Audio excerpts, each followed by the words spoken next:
Michael Morales Torres junto a mí, directamente de TNA, un TNA Original, señores y señores. Eric Young llega acá a Lucha Libre Online. Un verdadero honor tenerlo con nosotros. Eric, how are you doing today, sir?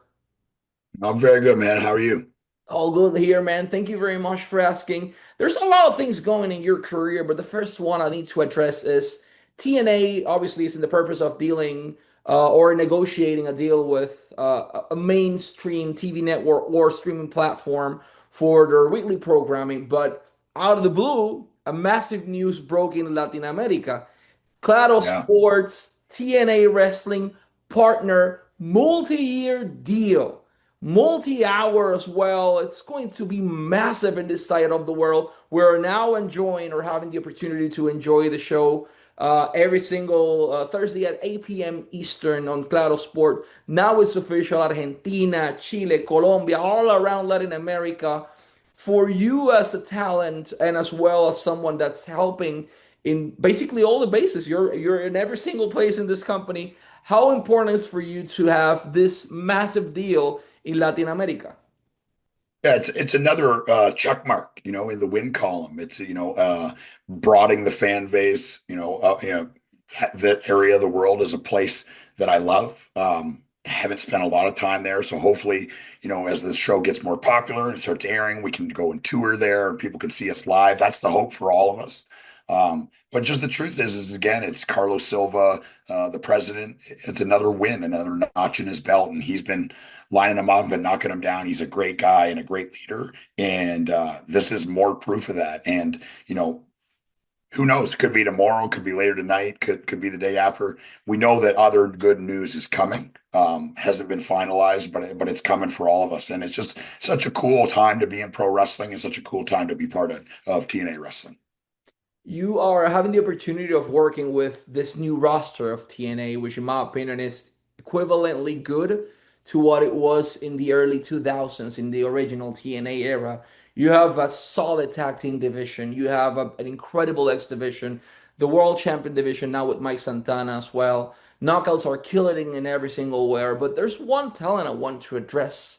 The hometown man took everyone by surprise, and in Slammiversary managed to get probably the biggest victory of his career over Eric Young. How was working with someone like the hometown man? Because you work with all this, quote unquote gimmick personas that managed to connect with the audience. TNA had Suicide at one point, for example. Now the hometown man is making a huge wave, at least in Latin America. People love him here. How was working with him?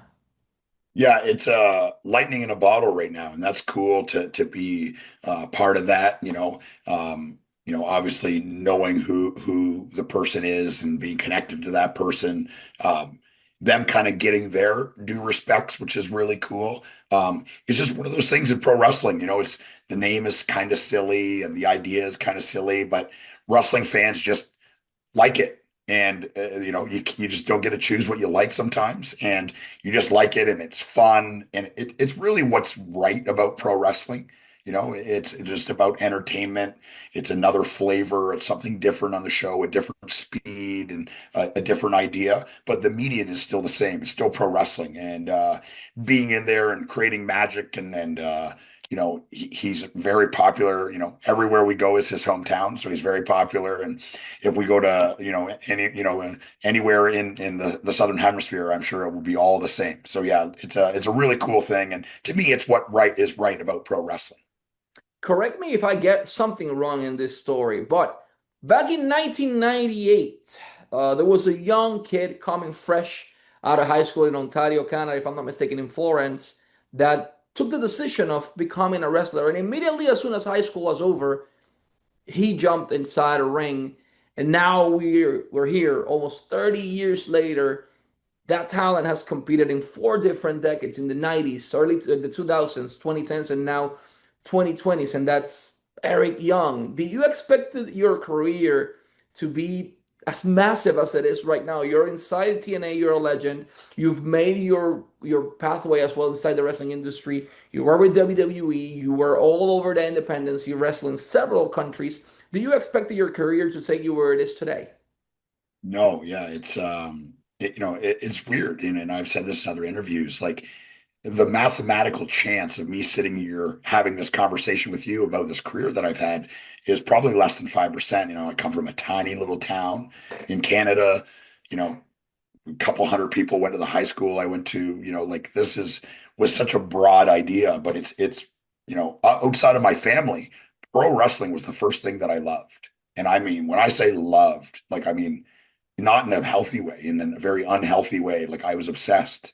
I couldn't watch it enough. I couldn't read about it enough. I couldn't learn about it enough. I was addicted to it in every aspect of it. And I still love it now. And, I kind of was telling Simon earlier, um, I hit 40 and I kind of stopped doing things that I don't like. I don't have time to mess around.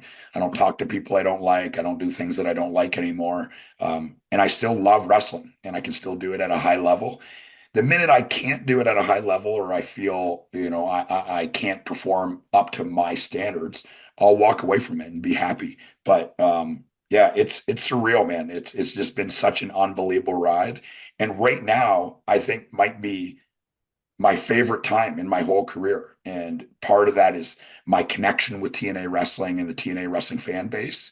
Um, but just thinking about a young me watching the show and being part of the show and watching the show grow, and the fans are just as big a part of it as we are.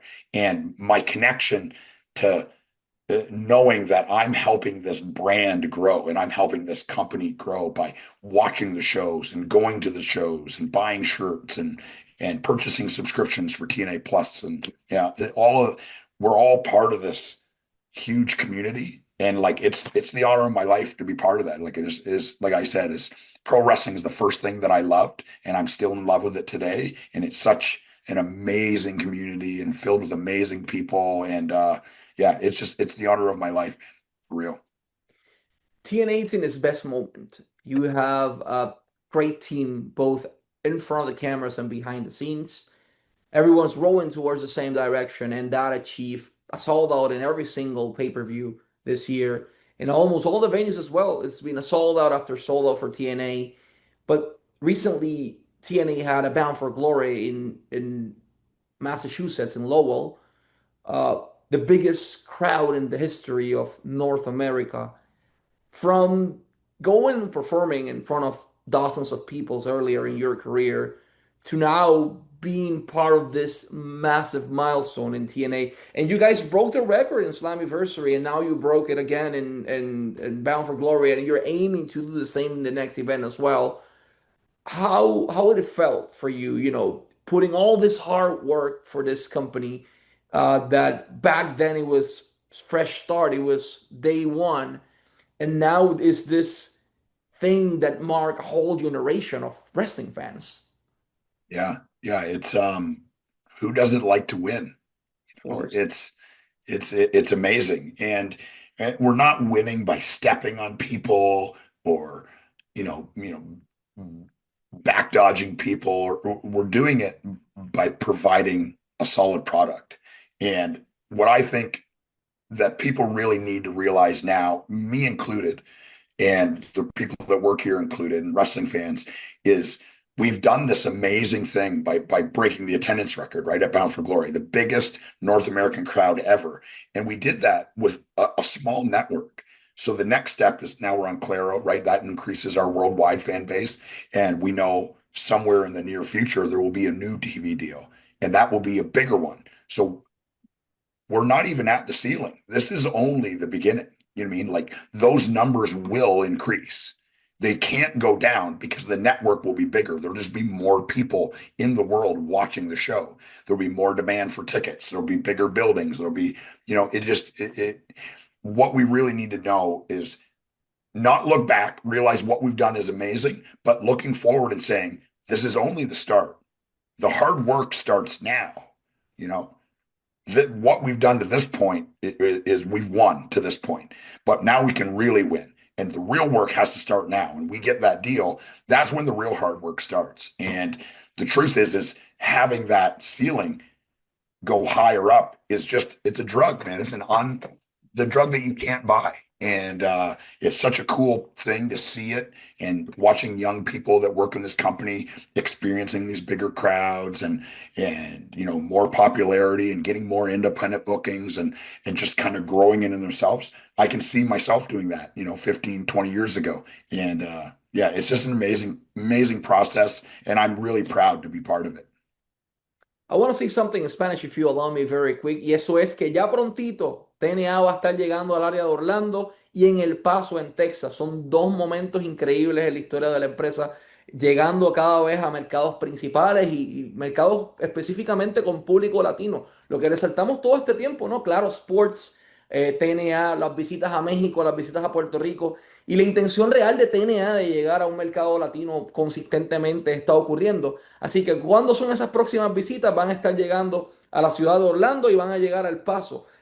Tenemos ahora aquí próximamente que van a haber meet and greets también disponible en el área de Orlando. Cuando TNA invada lo que en su momento dado fue el NXT Arena, lo que es Full Sail, ¿no? Ellos van a estar ahora mismo llegando a Full Sail. Eso va a ser ahora este próximo mes en noviembre, específicamente el 14 de noviembre con el evento Turning Point. Y de igual manera el sábado 15 van a tener el Aftermath. Nuevamente el 14 de noviembre, viernes 14 y sábado 15, TNA va a estar llegando al Full Sail University en Orlando, Florida. Boletos a la venta ahora mismo en tnawrestling.com y pueden disfrutarlo a través de pay-per-view en TNA Plus, que te da todos los accesos, los documentales behind the scenes de Slammiversary que quedaron excelentes, está en TNA Plus. El documental de Bound for Glory Behind the Scenes también está en TNA Plus. Y de igual manera, TNA va a estar regresando, como les mencioné, al área de El Paso, en Texas. En El Paso van a estar llegando al El Paso County Coliseum. Eso va a ser empezando el 5 de diciembre con Final Resolution, el evento que le va a poner el sello final a lo que es este 2025 exitoso de TNA. Y de igual manera, tienen cartelera el sábado 6 de diciembre. Boletos a la venta de igual manera en tnawrestling.com y está disponible a través de pay-per-view por lo que es Thriller TV también, pero principalmente a través de lo que es TNA Plus, which leads me to my next question. TNA is coming to big markets in the US and in Canada. We've seen Los Angeles, we've seen New York, we've seen Massachusetts. It's every single place. But back then, TNA is known perfectly for achieving or conquering Latin American territories. They've been in Puerto Rico before. They've been several times in Mexico, and as well around the globe, right? TNA is massive in the UK, in India, and in other countries. Obviously, 2025's focus has been North America and how conquering, and as you mentioned, without stepping in anyone's neck, you're getting sold out after sold out in the venues in 2026 as a talent as well as a part of the behind the scenes staff of TNA Wrestling. Do you expect TNA going outside of that North America map? Because with Claro Sports coming to Mexico, it's to me it's a no-brainer at this point. Yeah, I mean, as a person who loves to travel, my fingers are crossed. We did a smaller non-televised tour in the UK a couple years ago that Joe Hendry helped put together when Scott D'Amore was still here. Huge success, like massive crowds. So as the brand grows, it makes it financially viable for us to go there because now we can sell enough tickets to make it worthwhile. Obviously the Claro Sports deal is huge for TNA.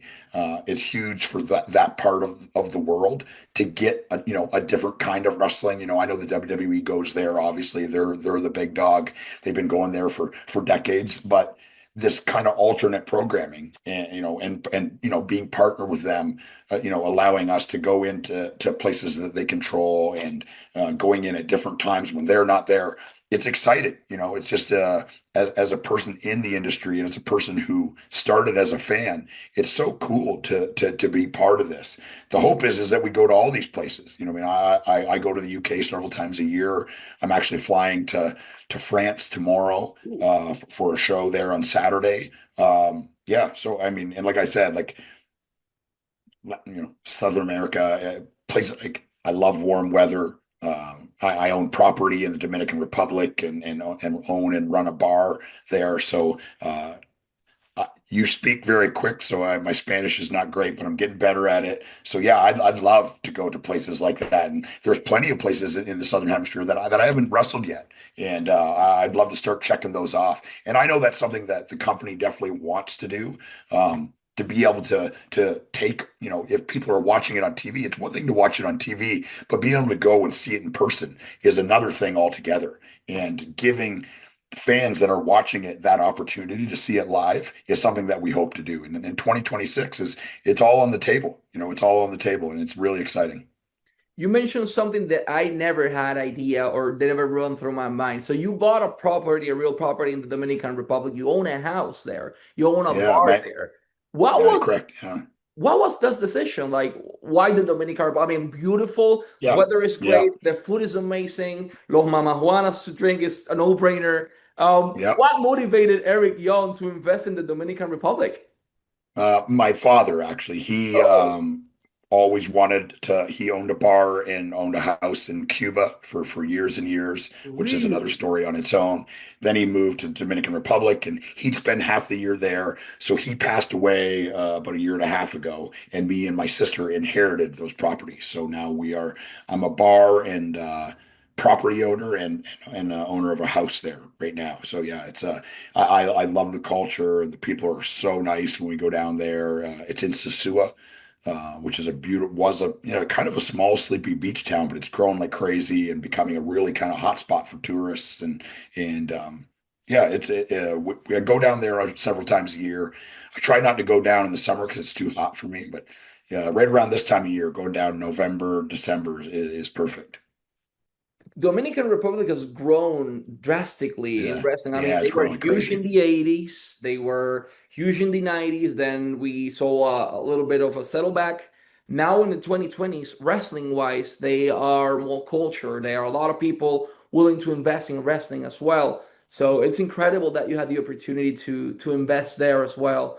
Last but not least, on my end, there's a lot of things going on, with TNA wrestling. But 2026 is, as you mentioned, the TV deal in the US. It's coming about this close. We already have the sports network deal as well in Canada, if I'm not mistaken. Yep. Massive TV deal there, massive TV deal in Latin America now.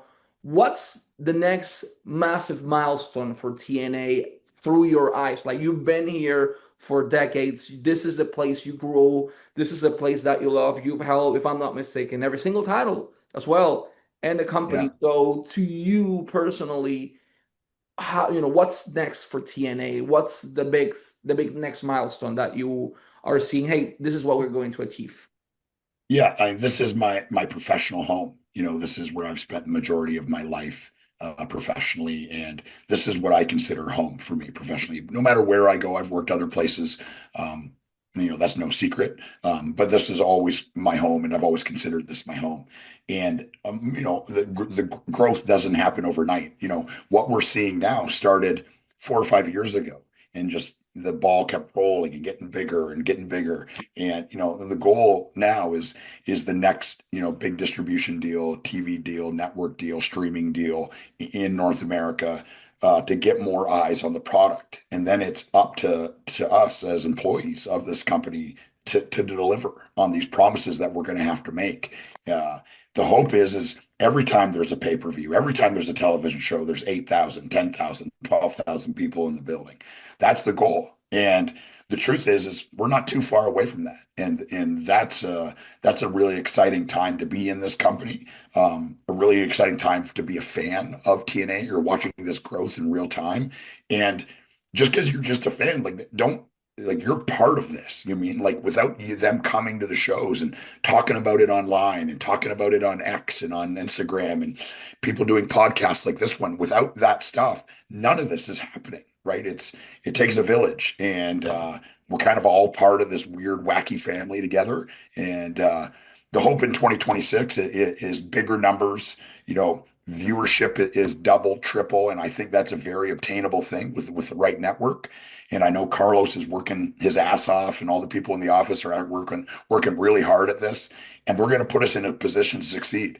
But that's the first step. That's only knocking down the first domino. We got a million other ones to knock down, and we continue. Just keep working, keep working, keep working. That's like I said, the hard work starts then, you know, and none of this is easy, but when we get that next big step, that's when we're going to really focus in. That's when we're going to really bring our A game. And I trust everyone here. This is an amazing group of people, and maybe the most special group of people that I've ever worked with.